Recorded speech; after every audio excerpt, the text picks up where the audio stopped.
BizTechTalk here today again with you with a brand new episode and a brand new guest. We have Manoj Swarup with us. I would say serial entrepreneur. Yes, and he's here to share his experience, general in entrepreneurship, and about his latest startup, LyfeIndex, which is extremely interesting, and we are excited to hear more about it. Awesome. Great. Welcome, Manoj. Thank you very much. Thank you. Thank you for being here. It is our honor to have you here Pleasure. and to learn more about yourself. I'm sure you have a lot of experience and lessons and insights to share with the listeners. I'll try. Okay, well, could you very briefly just tell who are you? Okay. My name is Manoj Swarup. I'm the founder and the CEO of LyfeIndex, a father of a daughter, 12-year-old child, and she's played a major role in building LyfeIndex because she came up with the name for LyfeIndex. And besides that, traveler, a hardcore traveler, enjoy food, love talking to people across the world. I think that's one thing that I survive and thrive on, talking to people.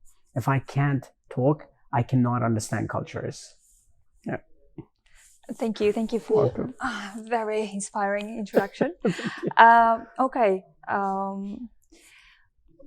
Can you tell us what inspired you to build LyfeIndex? What was the story or experience behind it? I mean, LyfeIndex is something, a product which you wouldn't, for example, for myself, I've never encountered this kind of product. And I think there must have been a good story behind it. So please tell us, what is LyfeIndex and why you built it? Sure. I lost my mother 3 years ago, and the battle was not a very good one. Lost her to COVID and to cancer. The battle went on for roughly about 4 years, and it was a long time. Now, my mom, we've traveled across, I've traveled to roughly 36 different countries. My mom has been a part of those 12 journeys with me. She took care of us. She did everything possible to make sure that there was food on the plate. Made sure that we're healthy, we were taken care of, clothing was done right. Very hardworking lady. And when she went away, I asked myself a question. Have I done enough? Have I done, or am I paying her back somehow? Now, this is not about paying her back. It was about, have I done enough for her? The question came back to me and I asked, while she was going through the battle, I was there with her. Yes. Is that enough for the past 40 years that she's taking care of me? I said, no, it isn't. And that's when I went back and I said, I want to commemorate her. I want to make sure that she's remembered for life, not just by me, by the next generation who will come over. So started pondering upon and came up with this thing of, let's put a statue up in a place where she grew up. She grew up in a little village in India. I said, let's put up a statue. But then the idea was, if I put a statue over there, will anybody talk about her story? Will anybody really care? Today, there are statues all across. Birds sit on it, they poop on it. But at the end of the day, nobody cares who these people are. Do we look at them? No. And then said, fine, let's put a bench in a park. Bench in a park. Yeah. A lot of people sit on that bench. A lot of people will want to read the name. But then will that name tell the story? And that came back to me, no, it won't. Let's do something which will make sure that her story remains there. And I started pondering, started looking around, went to Wikipedia. Wikipedia being such a huge platform, you were looking around for anybody out there which is rich, famous, president, prime minister, or any of the sports players. You find them over there. But do you find anything about us as common people? The day we go, we're forgotten. We have nowhere to be found. So that's when I said, let's start something for common people. So once they go away, not just their story, their life details remain there. so that the next generations can get to know a lot more about who these people were. Now, a lot of people come back and say, why? I said, once this is kept, just imagine your family member being found online with a search of just one search on Google, and you can find them. And I loved it. I said, let's start working. And that's when it started. It took us roughly about 2 years to build the entire thing. Wow.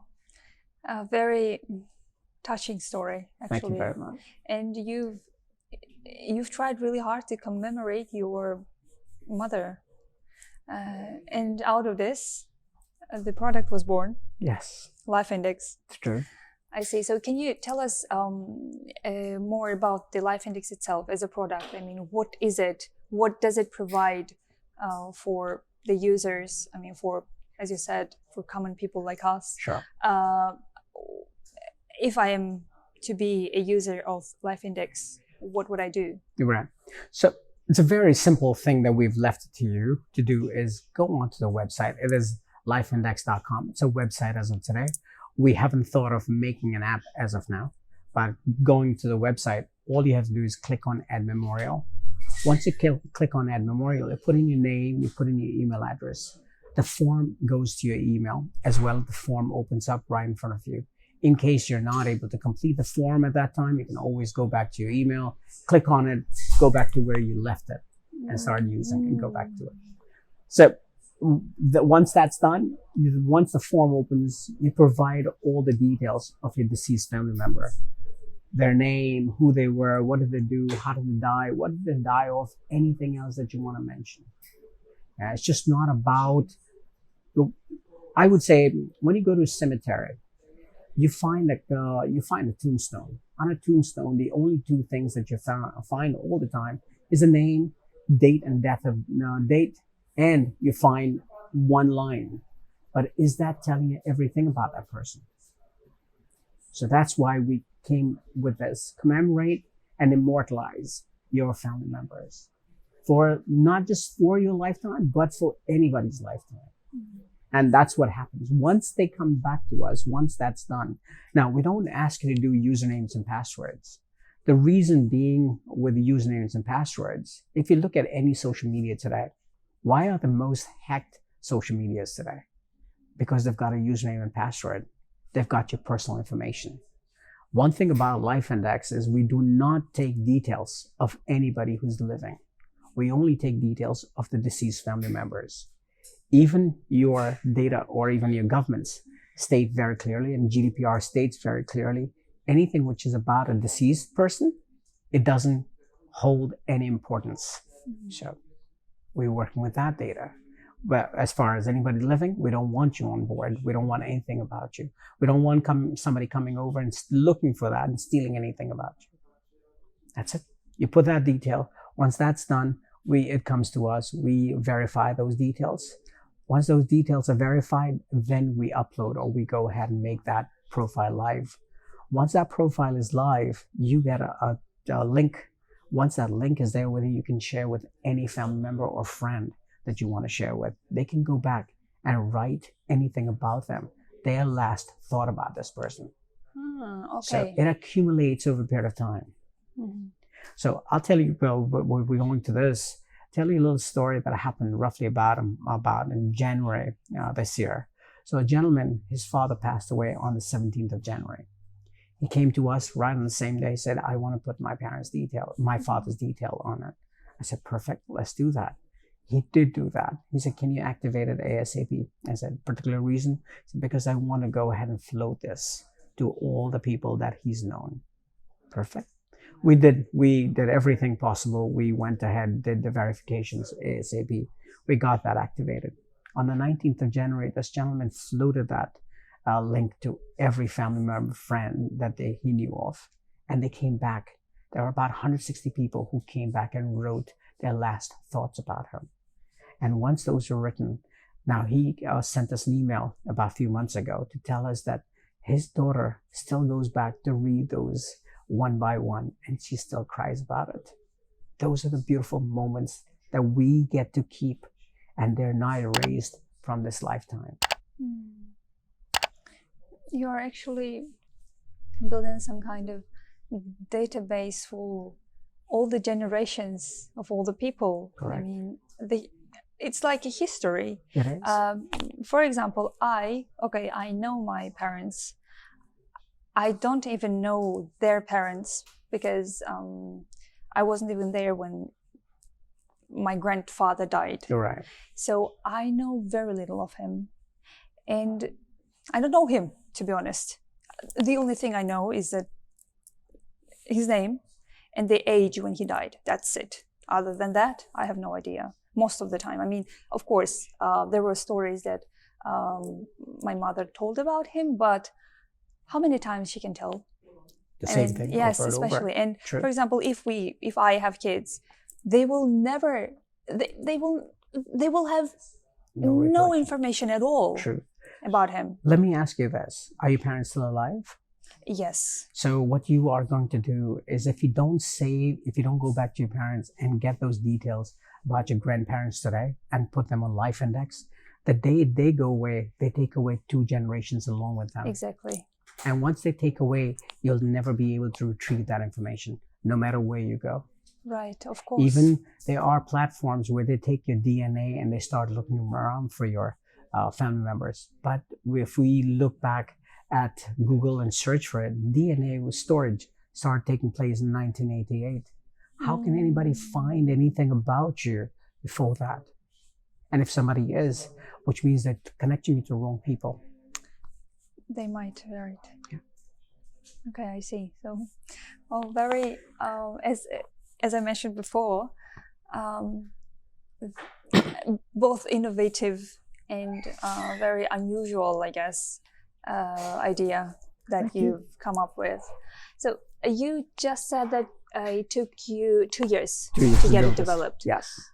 Okay, can you tell us more about the journey and when it was launched?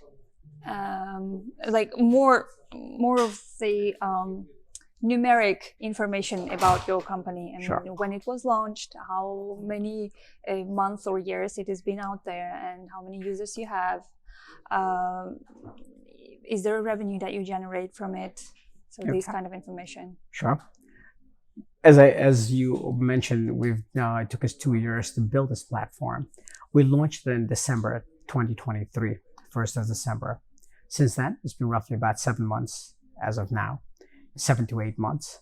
We've already got 9,000 plus users on our platform, not just from one country, from several different countries. People have come on board. If they want to put those details, they put them. Now, we haven't even made it very pricey. We want to make sure that everybody can do this and want to reach every corner. We want to make sure every story is told. And that's what our mission is. It states very clearly on LyfeIndex, every story to be told. We don't want any story to be left behind. And that's why we left it to a very minimal price of £7. You pay that one time. You don't pay that yearly. You don't pay that monthly. You pay that one time. Once you've paid that, those details remain on the platform and they remain there forever, for lifetime to come. Not only that, we also wanted to make sure that this is not only for one language. A lot of times you go to certain different countries, they only want to communicate in the language, or they can only write in that language. So we came up with an idea that let's do it in 108 languages rather than just doing it in one language. 108 languages. Correct. It's really impressive because being a software developer company ourselves, we know that localization of the product is a very painful journey. It's a Right. very painful process. So how do you manage this? How did you manage to translate your product into 108 languages? The beauty of me traveling for the last 36 different countries all my life, that's paid off. I know people all across the world, and try to connect with these people was the easiest thing. And again, 9,000 users just didn't come on board because we started advertising. They came to us because I knew people across. And I started talking to people. I said, you know what, this is what I've made. And everybody started loving it. At the first instant, they're like, never heard of it, but I love it. I said, don't wait then, use it. And they said, give me a few days. I said, I can't give you a few days. You got to do it now. Yeah. And they went on and they started using it. Great. Okay, they started using it, but I'm sure there are languages that, or the countries that you didn't know people. So even if I haven't known people, there are other people who've known other people in those countries. So that's the beauty of networking. Mm-hmm. When you know somebody, you don't realize that somebody knows about another 10 other people. And those 10 people can be from anywhere in the world. Yeah. And then they connect. Okay, I'm talking about the product itself. How did you manage the languages? The languages, and can you tell us a little more about your team? How do you manage your team? Okay, so most of our team is remote based. Some of it is based in India. Some of it is salespeople are based in. We have Malaysia, we have India, we've got UAE as of today. So that's where they're based. We have been talking to these people day in, day out. We want to make sure that everything's done. Now, they don't get access to information. Once anybody in the sales, they've been dealing with the sales. Again, with even the IT, we've been able to do it remotely. Why? Because we don't have any personal information of anybody living. So if anybody has to steal our data, what will they do with it? So we're safe in that ways. And we wanted to make sure that every individual is secure. What is the biggest challenge any social media is facing today? Security, one of them. Security is one of them. The other one is scammers. I can create 10,000 emails and I can create 10,000 different accounts. Yeah. Does that matter to any of the social media? No, it doesn't. But to us, it really mattered. And that's why we said, we don't want anything to do with social media. We don't want to do anything with your email. We don't want anything to do with your personal thing. Once you've done it, we do not want anything about you. Yeah, all right. From user perspective, your product is quite secure. Yeah, we can say that it is secure because if I am to be, if I entered any information about my grandmother or grandfather,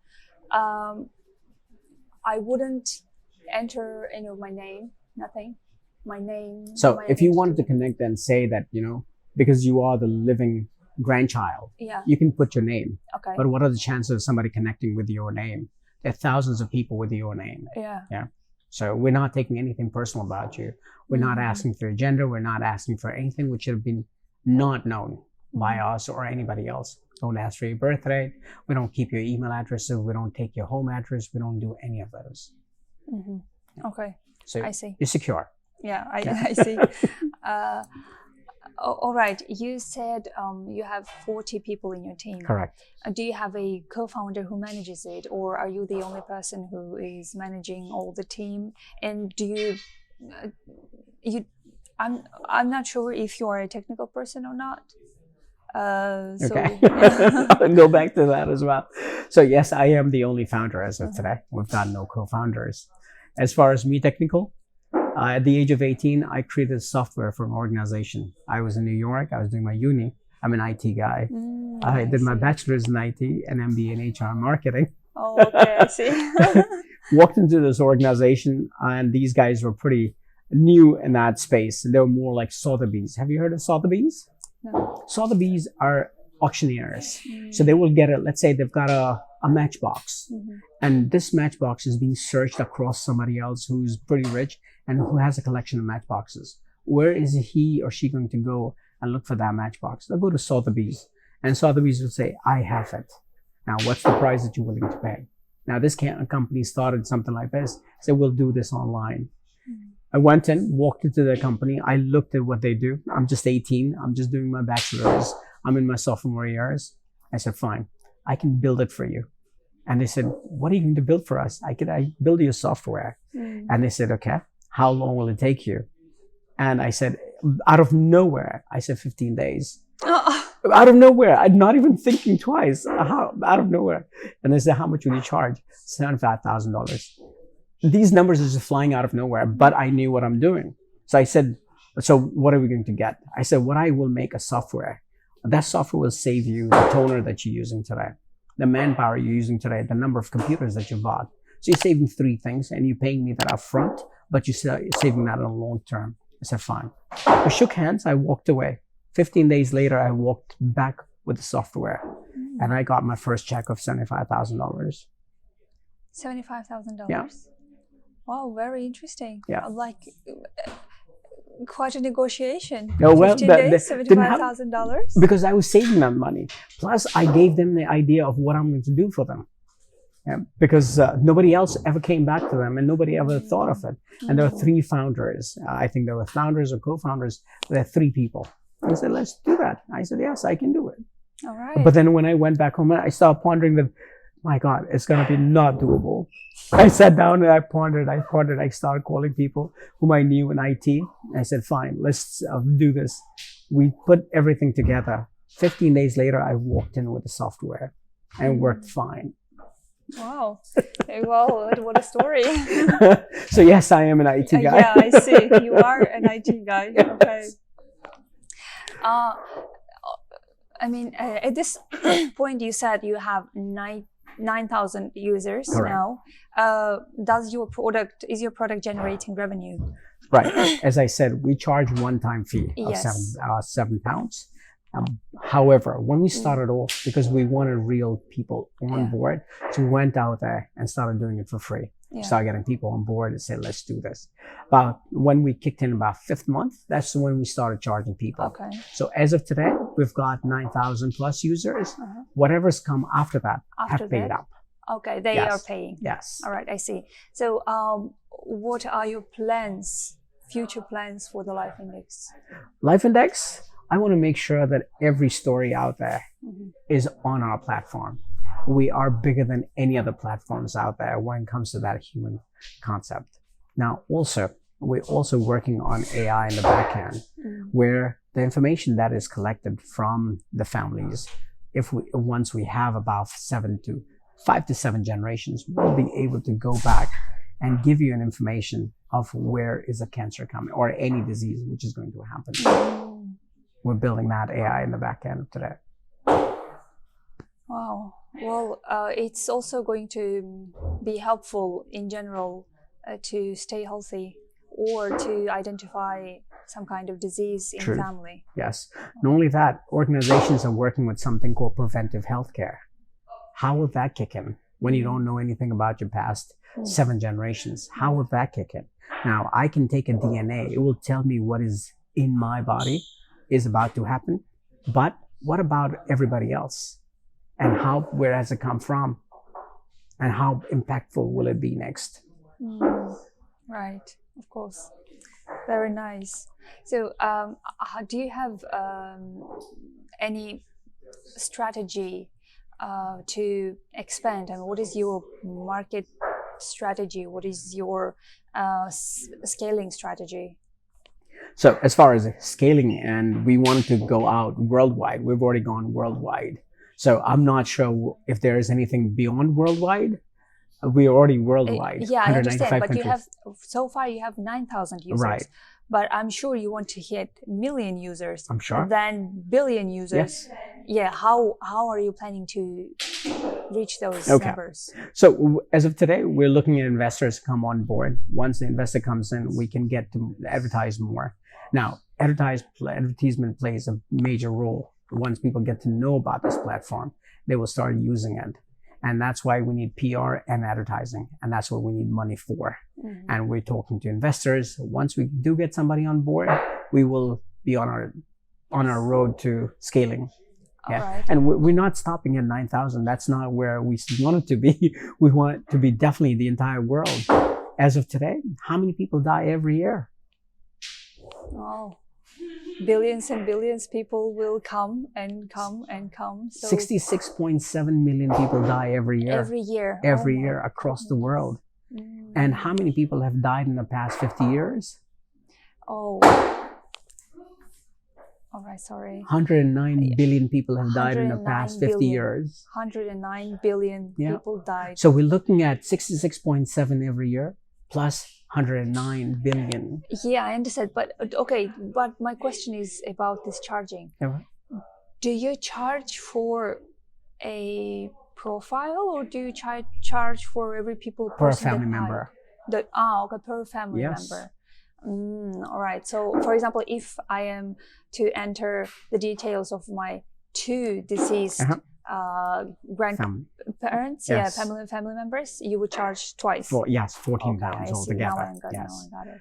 We need it to be sustainable. We needed to make sure that we have enough money to keep running it forever. Right, of course. Now, if we only charge you £7 and we have you do about 10 people, how will we sustain? Yeah, right. Yeah? How will the entire organization sustain? Of course. We need to have it available to the entire world. All right. Yeah. So about this investment, do you have any potential investors, or are you pursuing VCs, or what is your strategy in fundraising? So we are talking to loads of people. We have 2 investors that we're talking from India and 2 from Oman as of today. Yeah. So those are the numbers. Besides that, I'm sure we'll have a few more in the pipeline, but we're talking to them, and we've had roughly about 4 conversations, but we're still waiting to find out what happens next. And as far as being a VC, we're just looking at investors, because once a VC comes on board, they try to make sure that they steer the way they want it to be steered. And we're not looking for somebody to steer the way they want it to be. Yes, we're looking for ideas, and we've already thought of loads of things. And when I started off, I started on my own. So this thing was built by me. We did not have any help. So I started it, I built it, and I ran it for 3 months without any help. And when I saw that it was worth it, that's when I started recruiting people. So we've seen the potential, we've seen where it's going to go, and we see there's a lot of space out there. And the best thing is there's nobody else in the market as our competitor as of today. I see. Yeah. Oh, nice. So in building this project, did you encounter any kind of challenges that stressed you out? Did you sometimes think that you want to quit, you don't want to build this? Did you have these kind of moments, and how did you overcome these situations? I'll put it this way. I've done, as you stated right at the beginning, I'm a serial entrepreneur. Yes. I've done enough of that. And I know that when I'm not going to be able to, and my bandwidth has run out, or I can't do it, or I'm not going to be able to, that's when I've stopped. This is one case I'm not willing to stop, because it is meant to happen. It will happen. It is happening. And we've got all the strength, and we've got across the world people talking about it. Anybody that we speak to today has their mouth gaping, or them gaping at us. The reason being, they've never heard of this service before. Yes, so right. There's no stopping. Okay, no stopping. No stopping. So just to get a little more about your background or other successful or maybe unsuccessful attempts in building startup. Right. Could you please tell us a little more about your previous businesses, and would you specify what you learned from each experience? What kind of I wouldn't say life-changing, but something very important lesson that you've learned that took you to the another level. Right. What was it? So let's start off. The first thing that I started was a pizza place that was back in India. And now the reason we started a pizza place, we saw the economy was booming, and the market was, with the food, was booming as well. What did we bring in different? Now, I said everybody else was making Domino's, Pizza Hut, and everybody was making the largest size was 14 inches in India. So let's start at 14 inches. Let that be our smallest, and let's expand to 27 inches. Our largest size was 27 inches, and that's why we captured that certain market in India, because we got the largest pizza. People were coming from different parts of the country to eat from us because we had the largest pizza. We had people even coming to write happy birthdays and I love yous and birthday pizzas because we were largest. Not only that, we gave them Indian flavors. Said, perfect. We were able to get into the market within a week's time. We were able to make a buzz of people talking about us. The size matters. Yeah, just because there was one thing different. That was the size. That was the size. Yes. Okay, nice. And that's where my running was, that, I'm meant to be a businessman. And that's where I started off.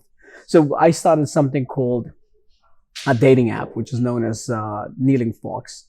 Now, Kneeling Fox was an idea that today most of the dating apps are using, is where you have a picture and you have a voice. Now, when you hear a voice, you can tell a lot more about a person. That's what I personally feel. And that's what I thought, because every time I've got to a date or I've dated somebody, I want to hear that person. And I pick my phone and I say, can we talk right now? I can't text. I'm not the texting kinds. And I say, can we talk? And I pick up the phone, call them. If I like them, I'll go on. If I don't, I will try to get away from that conversation, and I'll hang up or walk away. And that's what happened. And that's where we came up with Kneeling Fox. And I said, the reason why I couldn't get into it any longer, because I knew that the market was full of it. There are too many dating apps. The acquisition of customer was too high. On top of that, you can't have everybody paying for that amount. Everybody wants it for free. Everybody wants it. But then are people willing to pay for it? And the answer was, not everybody's willing to pay for it. So I said, forget. Let's walk out of the market. Okay. Walked out, then started something called Hopping Tomato. Hopping Tomato. Hopping Tomato. Okay, Kneeling Fox, Hopping Tomato. Correct. The names are very extraordinary. We tried to come up with different names, and I think that's one thing about any organization. It's the name which starts selling. Right. And if it rings your bell, you'll go for that product. Yeah. As of today, the only reason Google is doing business Google, because the name sounded pretty good. Yahoo, just the name, Yahoo, and people started getting onto it, right? So that's where it came. And then eventually Hopping Tomato.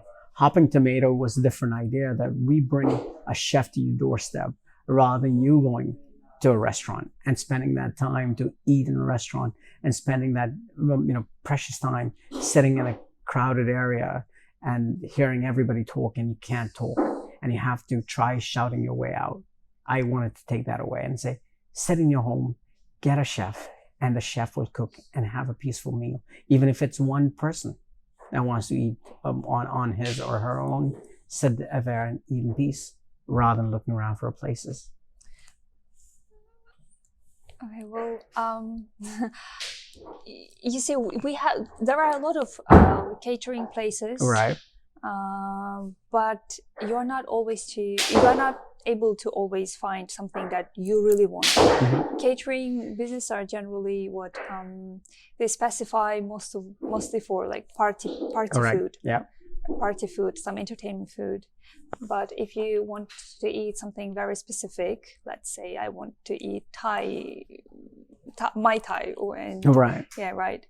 So you could order a chef. You could order just a chef. If you don't want to go out. Yes. All right. Well, before the podcast, you mentioned about this business, and I still think that it would be very it wouldn't be widely used. It's my opinion. What do you say? I would feel otherwise. Really? Because remember one thing, that we always want to get things. We always want luxury for a less price. Okay. Yeah. And if you can get a chef to come over, you don't have to have the same chef doing it every day. You can have different foods every day. And for a throwaway price of 25 to begin with, well, 25 pounds? If it's 25 pounds, then it might be, yes. Yes. But in general, for example, whenever I think like hiring a chef, right, it is like $1,000 right, per 3 hours. Why do we start LyfeIndex with such a small price? Because we want to reach out every household. Yeah. And getting into every household is a major. And that's one thing I learned from our pizza place, was when you can reach out to a common person, there's a lot bigger market. Yeah. When you come up with something very niche, it's a very small market. And when you have a small market, your prices are very high. And if prices are very high, there's less takers. Yeah, and the infrastructure cost is very high. When your infrastructure cost is low and your price is low, people are takers. Today, the only time that anything is wanted because of price, I would rather pay. Why do people go into McDonald's? Because McDonald's is affordable. Why is McDonald's offering you a 99p fries?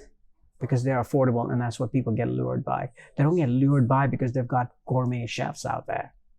Yeah, of course. So, I mean, you're talking about about products which are meant to be used by a mass, by a majority of population. Yes. Okay, I see.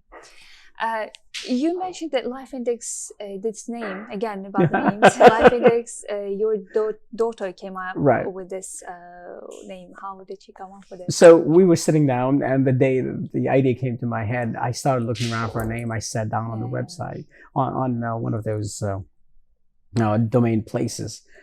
And my daughter was right there. And I was like, LIFE, and nothing else was coming to my head. And LyfeIndex was already there because we want to index everybody's life. Mm-hmm. But then LIFE was the only thing which was coming to my head. And then we started looking for, because LyfeIndex was already bought. Yeah, so what's next? And she came up with, don't do it with LIFE. Why don't you do it with LYFE? And that's when why with Y? Why? Now, one thing about any Y is two ways. Isn't that correct? Okay. And every family is a form of two people.